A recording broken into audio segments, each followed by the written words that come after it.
Welcome to the Group Dentistry Now Show, the voice of the DSO industry. Kim Larson and Bill Newman talk to industry leaders about their challenges, successes, and the future of group dentistry. Visit groupdentistrynow.com for more DSO analysis, news, and events. Looking for a job or have a job to fill? Visit joindso.com. We hope you enjoy today's show. Hey, I'm Dr. Rowe. Maybe you can call me a Group Dentistry Now correspondent today or a stand-in for the illustrious Bill Newman. I proudly serve on Group Dentistry Now's editorial board as well. Regardless, I'm here proudly with two of dentistry's finest, Stephenie Goddard, CEO of Glidewell Labs, and the man, the myth, the legend, Jim Glidewell himself. We're coming to you from the Glidewell campus in beautiful Orange County, California. Thank you both for the time and hospitality today. Glad to be with you guys. Thank you. Thank you so much. Glidewell is the largest dental lab in the world. I think that we live in a very metrics-driven society, so to be able to relatively size up the sheer volume of Glidewell, can you share with us some volume metrics so that the listeners can just get an idea for the size of Glidewell? Certainly. Glidewell our main offices are here in California, Irvine, California, and our total square footage countrywide is about 1 million square feet.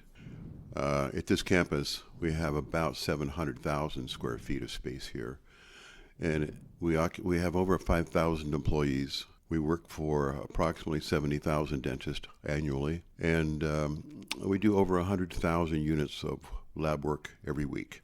Sizes up the relative business for everybody.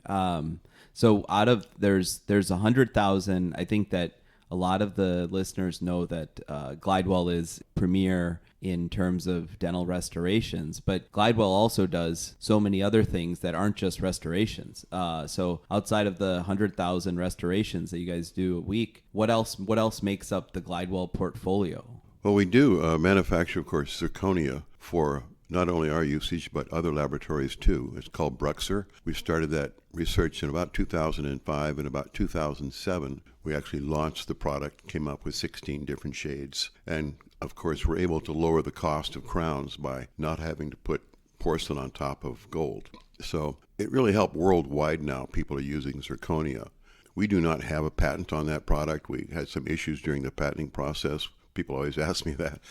But my patent attorney lost his license right in the middle of filing. So that kind of sums it up.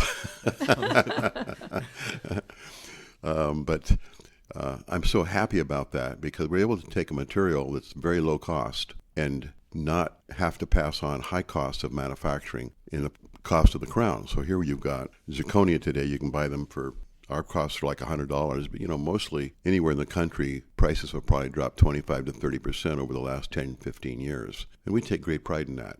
Do you guys end up, because of the volume and the size, being able to white label any zirconia for other labs? Or well, we sell them under the Bruxer brand. We don't do any private labeling per se.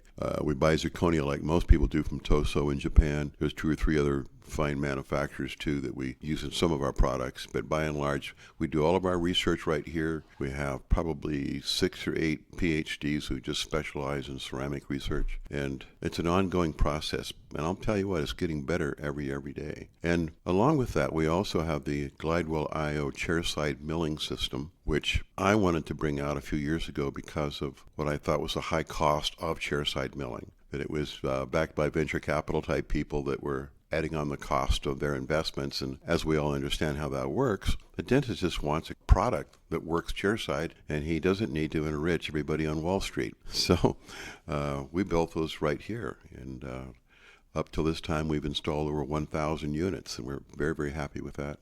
I hear that the mill not having to have the porcelain baked in the oven and having it come straight out and be ready for to be able to polish and then go inside the patient's mouth. There's an efficiency aspect to that too. Well, the efficiency is that even though it takes about 36 minutes to mill the crown, it comes out with a very, very small sprue attachment, and it's actually quite shiny from the last passes of the burrs that are so smooth they almost look like a glaze. You cut off the very, very small sprue, and you can put it directly into the mouth. So it's not like you have to mill something and then put it through an oven process, which takes quite a bit longer. The difficulty is it's extremely hard because this is a fully sintered zirconia, and we have to send out a diamond-coated burr that goes with every crown.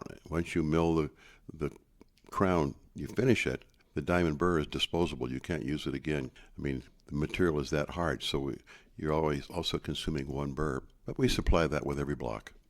Makes sense. And I think, something during the last almost 2 years of pandemic and COVID, I think that the time aspect of money value of time, I think is probably at like the highest value that it's ever been. So in terms of like chairside efficiency and operatory efficiency, I think more and more patients are looking at same-day dentistry as something that they need. And as far as the providers go, because of the high cost of having to turn over rooms, all of the PPE that they have to don and doff and all those things, I feel like they more and more look to have longer appointments to do more quadrant dentistry than ever. And so something like a chairside mill, I think, makes even more sense today than it might have 2 years ago. I agree with you totally. And also the concept, and everybody knows this, that we put temporaries in with temporary cement. Sometimes it lasts to the parking lot. And here comes the patient back in, with looking to re-cement their crown. And that's always a problem. But here you can go to a permanent cement. The patient goes out and also tells all their friends that they had a crown done in literally an hour. And that drives more business to the office. When you guys look at the 1,000 units that are installed, what's like the average time it takes for a provider to do a restoration from kind of start to finish? Is it around an hour? Stephenie knows more about that than I do. So most of our doctors are scheduling a 90-minute appointment. That's from beginning to end. So from prep all the way to mill and seat. So it's actually pretty quick. But if you look at the design time itself, it's 2 to 6 minutes max. So that's great. Yeah, so it's 2 to 6 minutes. We have support here on site. So the really nice thing is, especially for newer doctors, when they onboard, they might be a little bit nervous, or maybe they've used another system and they aren't quite familiar yet with our system. We go out and train on site, but after that, they have an 800 number. It goes straight to what we call our CTS group, our customer technical support group, and they can just remote in and do the design for the doctor or teach them how to do it and then send the product to mill. But we have a great support team that does all of that, but it's very quick. The intent is I believe, and I think most of our doctors that buy this system see, our AI generated crown is so spectacular. I mean, it's really pretty spot on, and there are just some minor adjustments that a doctor will make to contacts or occlusion, pretty minor, but our software team, that's one thing that Jim hasn't had a chance to talk about. He talked about us manufacturing mills and manufacturing materials, but we also have an entire software development team that wrote all of that software that we use in our lab, and we basically took a light version of that software and put it in the doctor's office. So it's a good transition to kind of AI and computer vision, which seems to be in healthcare, but in dentistry specifically more and more today. How does technology and AI specifically play a role in the QA/QC process here at Glidewell? Well, I'm not an expert on AI, but the one thing I know is that it requires a tremendous amount of data. Because artificial intelligence requires you to look at past things that have happened so that you can design something that's going to happen in the future. So when you're doing 100,000 cases every week, you're creating a tremendous amount of data.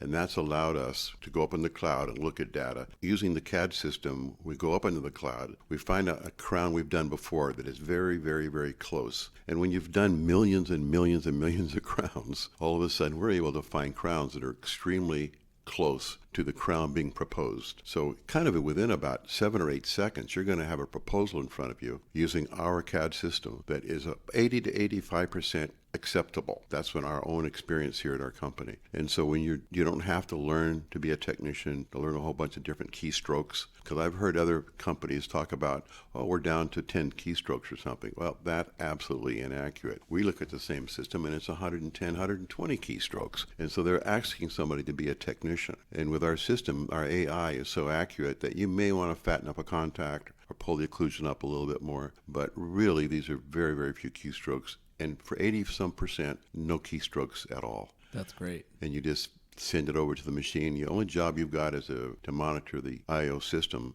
is to put the right shade block into the machine. And you have to do that yourself. Okay. Well, that sounds like something Very I'd simple. be able to do. Yeah, and dentists are, 80-85% of the time, if it's accurate with zero keystrokes, dentists are just tinkerers and sometimes feel better if they just touch a few buttons. And so I think that the efficiency side and just being able to see the results yourself, maybe doing your own kind of A to B comparison of if I fiddle with it or if I don't, and knowing that the result is exactly the same in the insertion time, it just drops in. You bring up an important thing, though. I find that most dentists tend to be engineering type people. They really do like to fiddle a little bit. And this does allow you to do that. What's amazed me is how many people, once they start using our system, get such a kick out of it that they can't wait to use it. I mean, it's like, what a new thing. And they don't have to deal with a lab anymore, which makes us feel unwanted. But at the same time, we bring about 60 to 70 operators out here probably once a month to learn more advanced techniques with the system. And as I talk to them, they're always very, very excited about that. I'll look down at we have badges that tell them, this guy's done 250 units. Some people have done 1,000 units. And I'm thinking, oh my gosh, this has worked out so well. And we know that compared to the other systems, our people are using like 50% more than they've ever used anything else. So that's great. I'm very, very happy with the outcome of this, even though we're losing a little bit of crowns that we could be doing here. It's better for people, better for patients, better for doctors, better for dental offices. Labs are a necessity, but now when you come out of dental school, you have to use a lab anymore because they don't really teach lab work that much in dental schools. But today, you have the opportunity to do your own lab work without having to be a dental technician. It's really exciting. Yeah, that is exciting. And that the technology aspect of what chairside milling can do. I think out of the 64 dental schools that there are, if it's not, it should be, I think it's 100% of all schools teach digital dentistry. Whereas like when I was in school, it was this, you can read this CT scan. We'll kind of teach you a little bit, but take a digital scan here. This is our one, I think we had maybe a 3M machine or something. Here's one machine. Take a good look at it. That's it. Wow. So it's really, it's really continued to evolve. Well, I think most of the machines today, the scanners have gotten much, much better. Whether it's iTero or Trios or Medit, Carestream. Funny, one of our researcher indicates that, which is the one that requires powder? 3M. It was at the 3M unit. Unfortunately, it hasn't got much traction, okay? But it was the most accurate. When we have, when we look at remakes by scanner type, the powdered machine has the least amount of remakes of all. That's interesting. But nobody wants to use powder. It's the death knell for the scanning industry. But it's very, very accurate. It's easily the most accurate scanner that we use.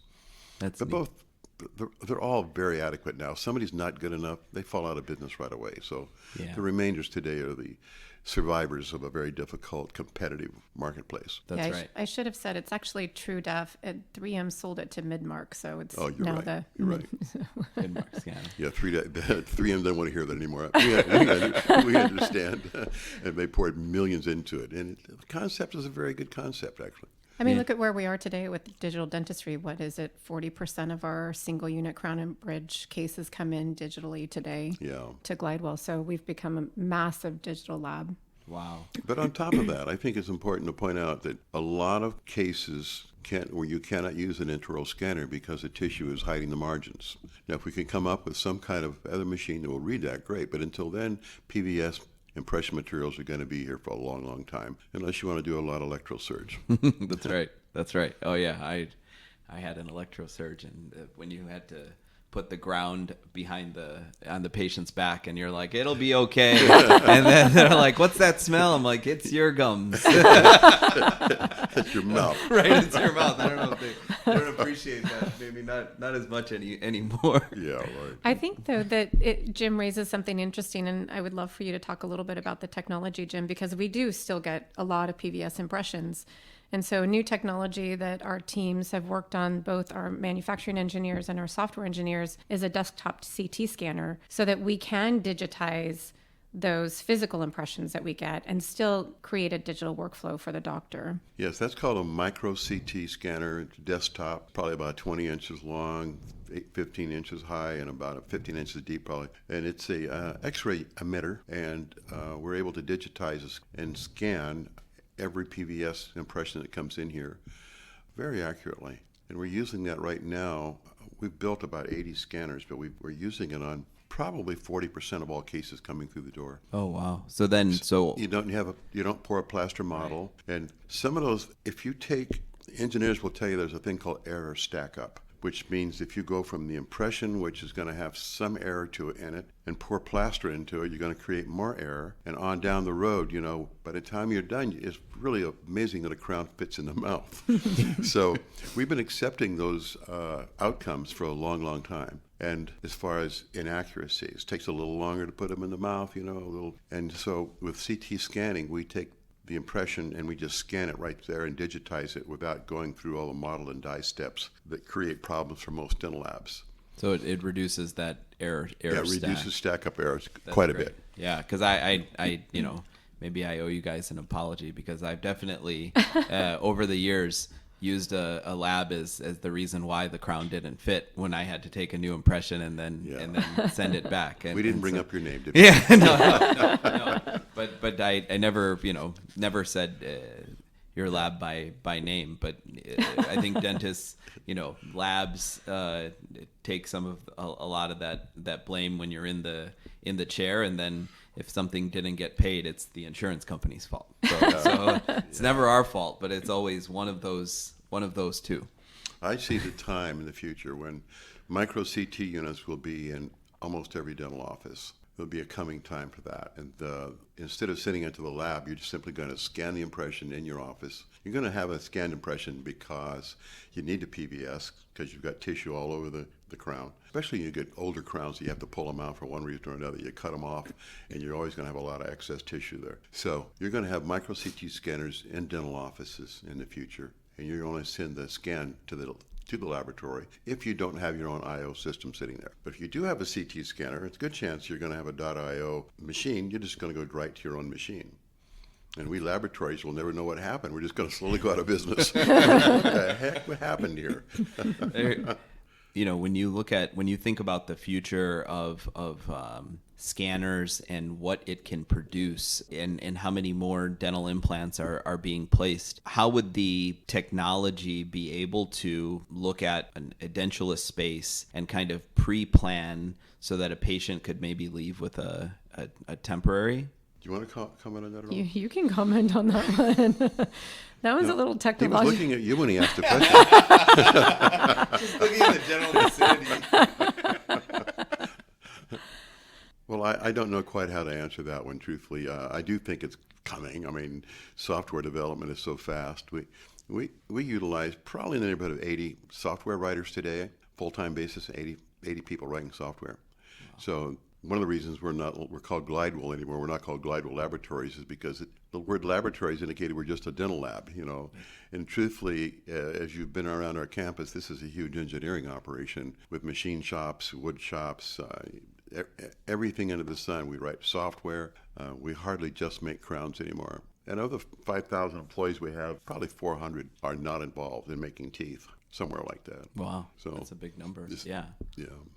Mentor of mine told me one time that to be simple is unbelievably complex on the back end. And so I think that the simplicity that patients and doctors experience through being able to send a case to your lab and how seamless it feels is, kind of in the background. There's so much complexity to be able to build that system. And I think that I'd love to get your thoughts on, as more and more efficiency comes to dental care and the retail healthcare space, I see there's a marrying of patient experience and the consumer experience that we know from Amazon as being able to click one button and just be able to have your package. I mean, sometimes these cords that I ordered come in 3 hours, and you don't. And then I think in New York they're looking at delivery that's not fast, but now they're looking at ultra fast delivery. That could be 10 or 15 minutes. And there's a lot of, VC money being thrown around,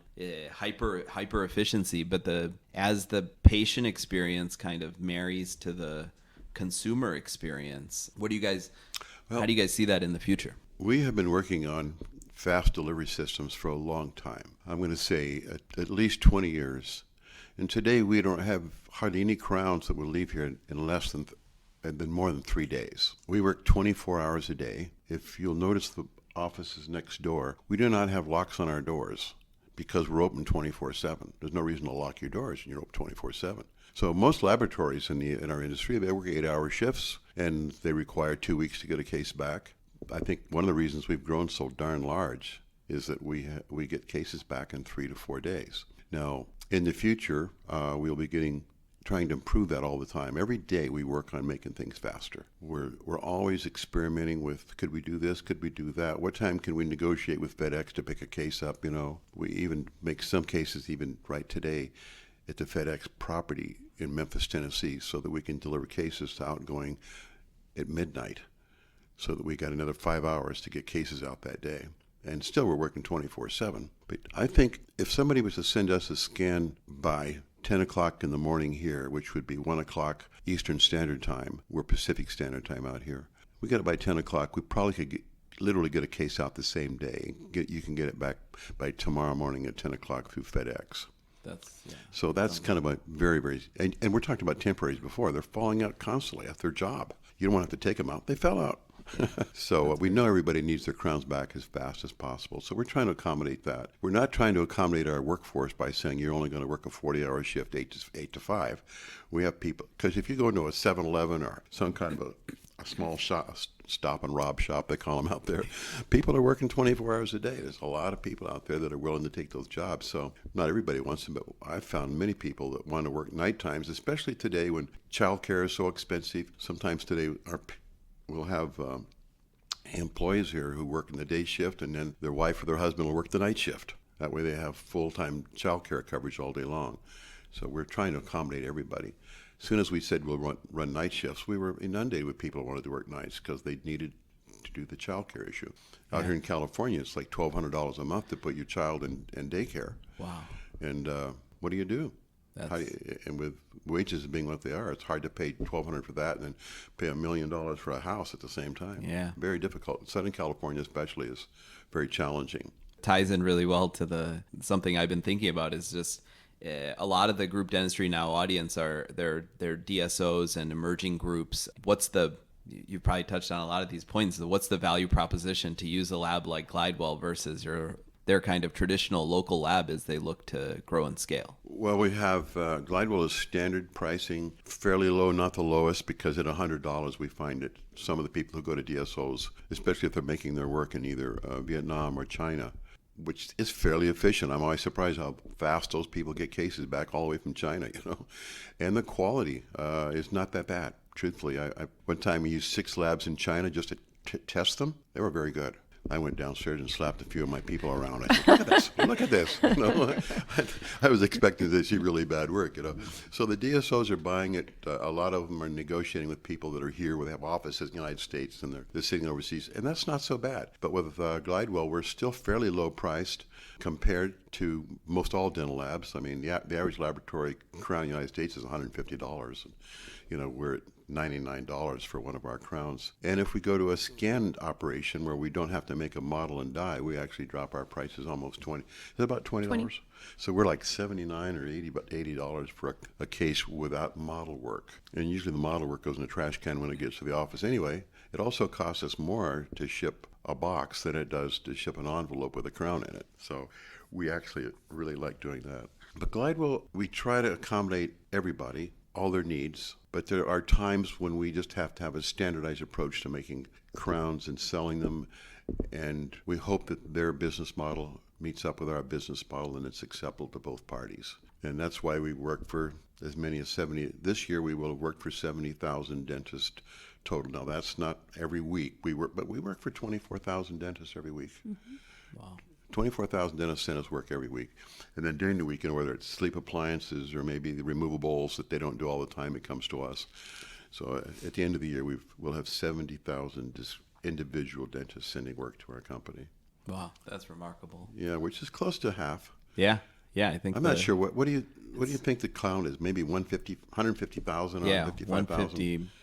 155, 157, That's kind of what we something think it like is. that. 155,000 active dentists. Yeah, that's right. I think I was just going to add on, Ro, if you don't mind. Yeah. One of the other things that I think that Glidewell does is I really commend Jim on his philosophy, which is he wants to provide high quality crowns at an affordable price for all dentists, irrespective of whatever group you belong with. And so that's been his mantra, is to lower the cost of dentistry for everybody so that it becomes affordable. So we try to keep our costs as low as we can. But then we also do a lot of things. So one of the reasons why we make our own materials, why we have an R&D department, is so that we can continue to lower the prices, right? So we make our own implant parts so that we can lower the cost to the dentist instead of buying from somebody else and then passing on those elevated costs.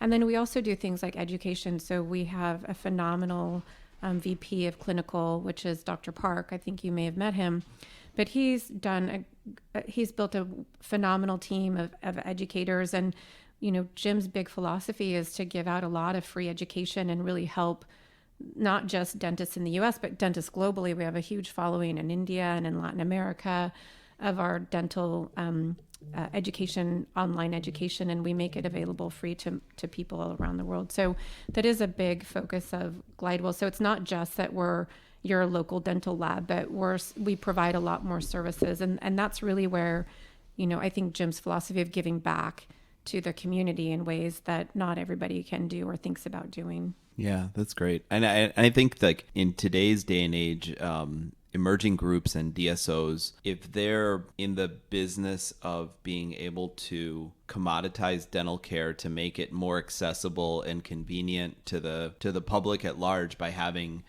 being open 6 days, 7 days a week versus 4 days a week, I think that they're really looking for groups or manufacturers, vendor relationships that are more of a partnership. And those value-added services of education, clinical education, CE, being able to have, I think that you guys have a lot of robust data that you can share with the enterprise level clinicians or some of their senior leadership so that they can look to see, which one of their clinicians probably needs a little bit more hand-holding because their crown remakes are a little bit higher. And I think that, to the earlier point around money value of time, if that seat time goes from 10 minutes to 20 minutes, I mean, that's a lot of productivity that's lost. I mean, plus it being a subpar patient experience. And I think that you guys being able to emphasize the quality and efficiency and make the clinicians help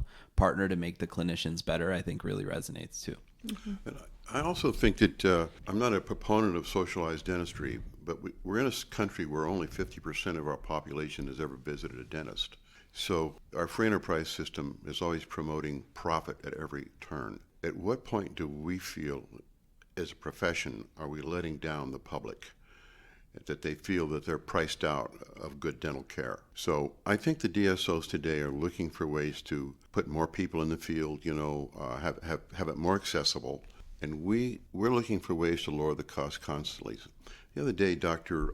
Christensen made a remark about our company saying that, how have you been able to go the last 15 years without a price increase? And that's because every year we become more efficient. And why should we raise our prices to increase our margins just because we can? Sure, we could raise our prices 3 to 4% a year, and after 15 years, you're up 45%, and there we are at $150 a unit, and yet we've stayed at $99. And that's because we are able to make our own materials. I've always thought implants are an incredibly good part of dentistry. I mean, that's good dentistry. Do I think 300 bridges are good dentistry? No, not necessarily, because typically you've lost a tooth, and that means a tooth on either side, but are also medically compromised. So what are we doing? We're hanging the occlusal forces of 3 teeth on top of 2 compromised teeth when we make a bridge. I would much rather see us put an implant in that place, and that's good dentistry. And Dr. Christensen always pointed out that when the cost of an implant can get below the cost of a 3-unit bridge, we'll start doing more and more implants. But when I look to it, the companies that were running 80%, 86% margins, and I won't mention any names, but 80% margins on their products. I said, implants are just too expensive. What's it really cost to do that? So we teamed up with Dr. Jack Hahn at one point, who had helped invent the replace implant for Nobel. And we said, would you like, and he had left Nobel at that time because he was, I don't know if I should say it that way, but he was teaching GPs how to place implants. A lot of the oral surgeons in periodontists didn't appreciate that. So he found himself like, what happened to me?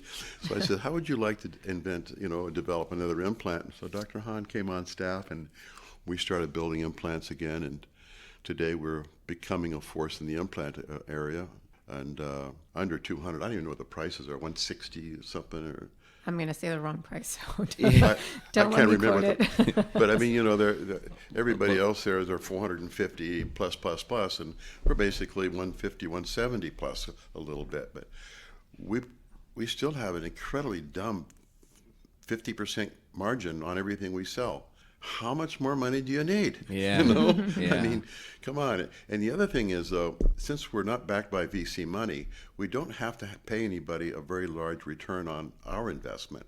We can sell implant parts and be very happy with making 50% because we get to take that and put it right back into buying more machines and making more parts even cheaper so that we don't have to raise prices. That's right. Well, it sounds like that sounds like something I'm listening to your book, Constant Change, on Audible, and you were talking about in that of if you take out 10 cents or if you take out $1 out of it, you have to pay 50% tax. You're better off putting the money back into the company so that you can have the ROI over time, and it'll make much more money for you. But being able to reinvest in your people and the technology to be able to have more and more efficiency, to not have to raise prices of crown units or anything for the last 15 years. That's remarkable. Yeah, we get more efficient, and we all make a living. And the thing about Glidewell Laboratories is we reinvest all excess cash flow back into the company in a form of research and development. I personally don't take money out of the company, and I'm the only stockholder, because I own about 700,000 square foot of real estate in Southern California, right here. I try to pay our real estate never exceeds about 3% of our gross sales of a company. I advise anybody who's going to enterprise never pay more than about 3% of your payments in rental. So, unfortunately, that 2 or 3% comes to me, and I do not need to take any money out of our company at all. I don't take any money out. Everything goes back into research and development. That's great. Well, it sounds like in the book, I think they referred to you as an entrepreneur with a Kentucky heart, and it sounds like that's what you are. What inspired you to write the book, Constant Change? I wrote the book as I get older. I'm 76 years old now, and you don't live forever. So when you write a book about something you accomplished, it seems to be of good note anyway, that your children and your employees and everybody will have a historical record of what happened. So it was really just a historical. We're not trying to make money on a book. We're trying to, what happened? How did it happen? And to let other people look at how you build a business from zero to over 5,000 employees in that period of time in an industry that's not known for growth. I'm not in a high-tech industry. We're not making computer chips here, anything like that. We don't have breakthrough technology, though we develop some breakthrough technology here. But we just keep going. I don't look at retirement. I think you read my book. I do have an exit strategy. It's called death.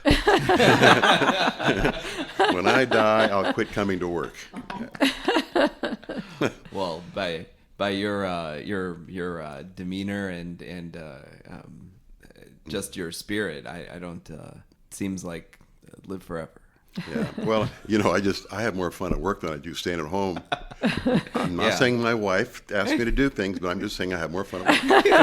I can't see you as somebody who's watering the plants in the morning and trying to collect the bell peppers from the vine. I don't see you as that guy.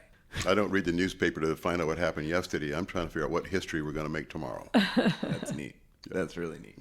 Well, Stephenie, recently being promoted from Chief Experience Officer to Chief Executive Officer, some big shoes to fill, but getting Jim's approval must feel empowering. Great. First off, congratulations. And what metrics, when you look at the success of this business, when I walked into the office, I saw the scoreboards that were there of what restorations in what states, which is amazing. But what metrics do you look at for success on a daily, weekly basis? We have a lot of reports that we look at. We're looking at backlog, remakes.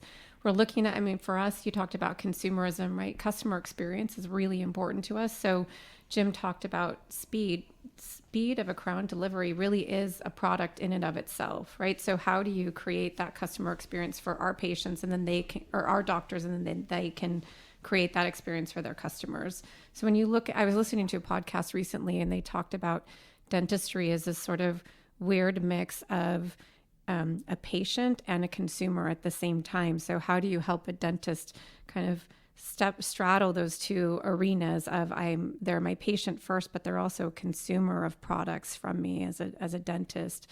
And so I respect that, and I understand that. So we look at a ton of metrics within our own business to help our customers to be successful. So Jim talked about lowering the price of dentistry. So we're constantly looking at what new products can we add. One of the things I like to think about that I always commend Jim on is he comes up with these ideas of, I'll just use the Bruxer product as an example. The first one that we ever made was the ugliest thing I ever seen.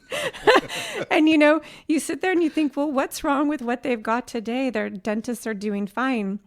And he did not give up. And I remember they passed around that crown.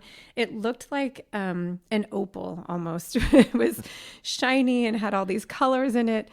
And everyone was sitting there thinking, what is he thinking? This is so ugly. But he did not let go.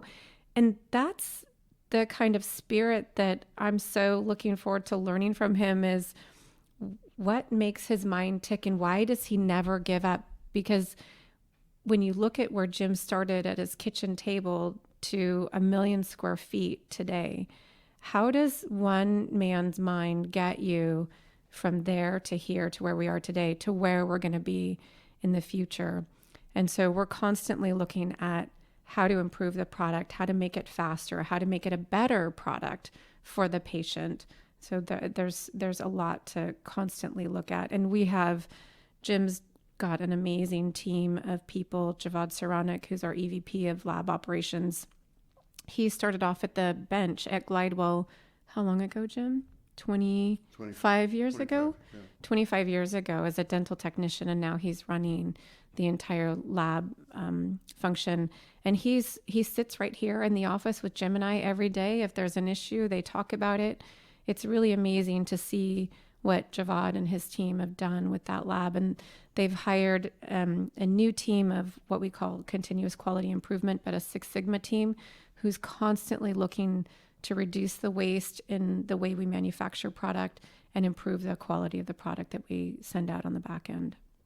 That's great. Yeah. I think the efficiency of, I loved what you said about the, patient experience and the consumer experience, and for the dentist, they're both. Mm-hmm. I think that, you guys seem to not only think about the dentist as your customer, but you also think about the patient as your customer. And mm-hmm. so being able to think about it, think about both of those constituencies as being equally important, even though only one of them pays it directly. The bill back to you guys is great.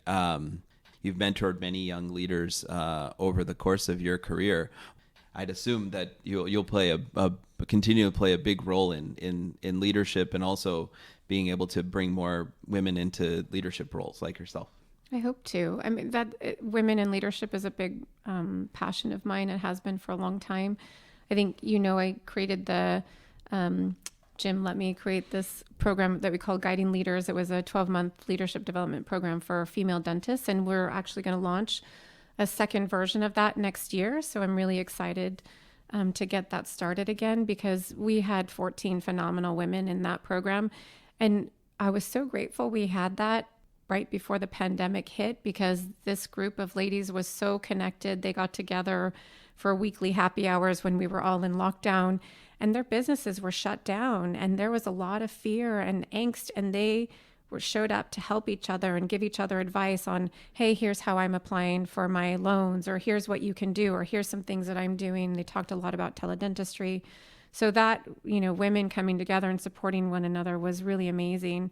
The thing about the pandemic that discourages me a bit in dentistry in particular is we had such a great trajectory of female dentists coming into the profession. And I think 52% of all students now are female, but only about 35% are actually female practicing dentists in the total population today, and growing.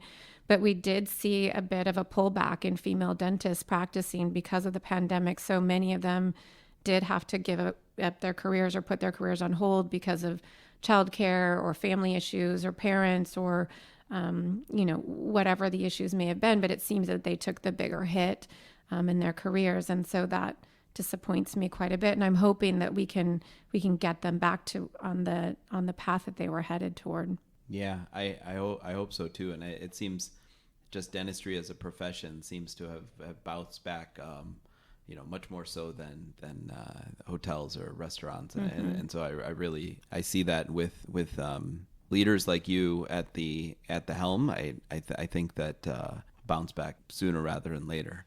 I have seen, though, in dentistry, Jim, you've seen it as well. I think that doctors have talked to you. We had a doctor here a couple weeks ago who couldn't hire a hygienist and hasn't been able to hire a hygienist for 6 months, and he's doing his own hygiene appointments. It's the doctors that have been coming here recently have talked about their own staffing issues and how they're struggling with finding people. Yeah, I think too, we had to raise our beginning salaries here to $17 an hour to get any attention. The market's really tight, but now you're down to 4.6 unemployment nationwide. California is even a little tighter than that. So I think there's still people who are out of work who were maybe not wanting to go back to work. I'm not sure what's happening, but we're not fully staffed. I say we're fully staffed, but I hear that we're 300 or 400. We're 400 open positions right now. We have 400 open positions even here at our company. How are we getting work out the door? How does that math work? One thing I wanted to add during this little podcast too is dental laboratories, by and large, I think we tend to take shots at each other once in a while, but to become a successful dental laboratory owner, you've had to pass the test of fire of making crowns that fit in the mouth. I mean, there's some professions you can fake it. You've got a license and you're licensed by the state and you get to be in business forever. But a dental technician can't fake it. Either we do it or we don't. So all the laboratory guys I know nationwide, for the most part, do really, really good work. I think dentistry should be proud of and happy with the fact that there's good laboratories across the entire country. When I go into the laboratories, I sometimes look at what they're doing, and I come back and make changes here because I really find out that maybe we're not as good as they are occasionally, I just wanted to bring that up because somebody asked me the other day, we had this fellow drop by and mention a laboratory called Da Vinci down in Los Angeles. And I said, I went down there one day and visiting with Danny, who was running this company, and he invited me to look at some of his veneers he was doing. And I sat down and I looked at his veneers, and immediately went home and slapped my own people around a little bit. I said, damn, we got to do better because Danny's beating us, So I've had it happen before. I've had technicians, because being the world's best technician, I was a very good technician, I think, at one time, but I realize there's a lot of great technicians out there. But running a business that really takes care of what dentists need overall is more than just making a good crown. And I hope that's what we're doing for the people we work for in the DSO community and also just in general dentistry. It's probably why we've been rewarded with the size we are. But there's also the ability as a manager to continually expand the capacity to take on more business. Whereas most laboratories get to a certain size, they get fat and happy and they quit growing. They need a bigger building, they won't do it. They need more benches and they won't do it. And they've found a place that makes them satisfied, but will probably limit the size of their company. And we've always had as the book indicates, called constant change. We're always in the mode of constant change. We build our own cabinets here. We do our own electrical work, our aluminum studs, drywall. Anything you've seen as you walk through our campus is built by Glidewell people. You know, I think there's 175 people that just do construction projects throughout our company because we're constantly changing. Someday like a plastic department is being replaced by a CT scanning operation. You don't need all those sinks and ovens anymore. You just have CT scanning. You did away with 20% of your workforce when you bring CT into a dental lab.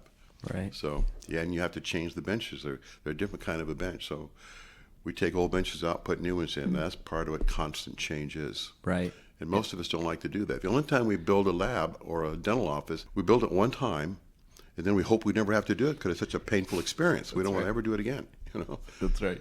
And I think that goes to what Stephenie was saying earlier, is like in your mind, it's like the relentless pursuit of perfection and just wanting to be the best version of yourself every day and not becoming complacent, which I think that dentists sometimes, have a 8 operatory practice and they could have a 12 operatory practice, or they have a great patient experience. They could add a specialist, but they end up, some, not all, but they end up running it more as a lifestyle business. And they're like, well, I'm doing, really well. I have a good work-life balance, but it's not necessarily, it's more thinking about the doctor's point of view versus what other patients they could be helping. Yeah. So I was speaking this morning with one of my staff, and I said, most people do the same things every day. We repeat our experience today, what we did yesterday. We drive to work the same way. We have the same breakfast. We never want to change anything.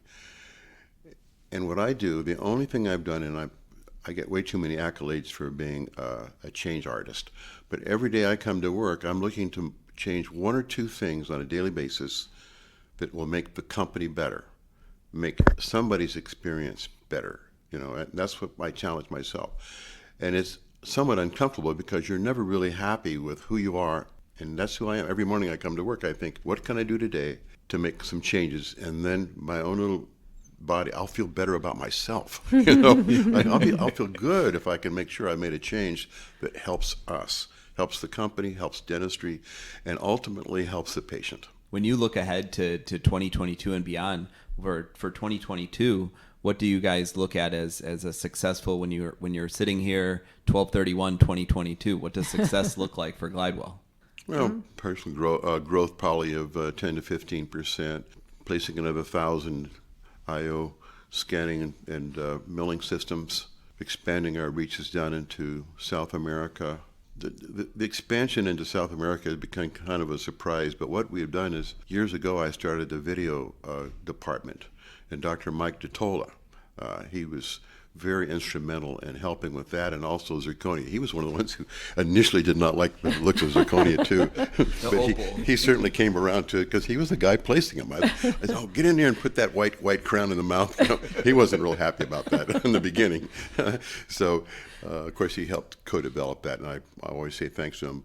But we must have produced close to 500 videos on how can you describe dentistry in 500 different ways? I don't know, but we have over 500 out there. Some of them are remakes of earlier videos. And Maurice here, who's doing our audio work right now, he's the fellow who's been in charge of almost all 500 of those videos. But especially in a place like India where people speak English, our videos are extremely well. That's our highest country for viewing of Dr. DeTola and all the subsequent videos we made. That's the highest viewership. South America, very, very high. So the Glidewell name down there, for some reason, has a very good attraction anyway. So when we go down there, we always pick up a lot of customers, and they know who we are.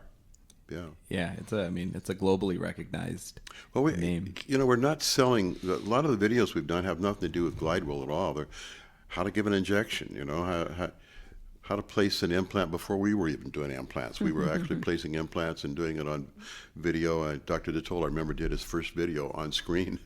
And I'm not sure he followed through or he did many more after that, but it wasn't something he cared about doing all the time. But anyway, we've helped train people for free. If you can take the profit motive out of something and just give it away for free, like the video operations, and it helps us. Sure, we got our name out there better, but I'm really proud of what we've done. I had no idea in India how much continuing education they were using our videos for. That's fantastic. Do we get paid for it? We don't care. Right. I have no interest. That's great. It's just better for people. Yeah. That's great. Anything to add for Yeah, Stephenie, I was just going to add, success? when I started here 15 years ago, we were 1,100 employees. And back then we had our first, do you remember, Jim, our wax mills that we were using in the gold department? And so we had just started introducing technology. And I remember people being afraid of technology, right? And Jim was pushing, no, we're going to implement technology. And he's constantly changing everything, right? We're going to implement this, and then we're going to add scanners, and then we're going to add 3D printers, and then we're going to... So it's this constant development, right? But I remember being here and people being afraid of technology because, what will happen to the technicians? They're going to lose their jobs, or people are going to lose their jobs.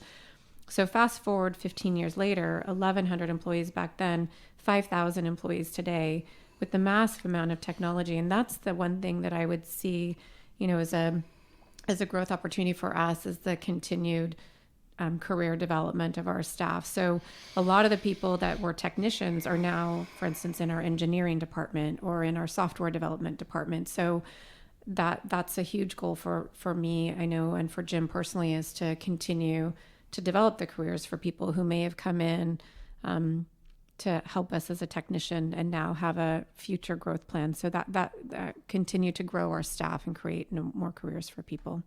That's exciting. Can I add, too? Of course. Something I was thinking about, the concept of constant change. I've written this book now called Constant Change. So this is a plug for the book. Now, we don't make money on books. That's not our business.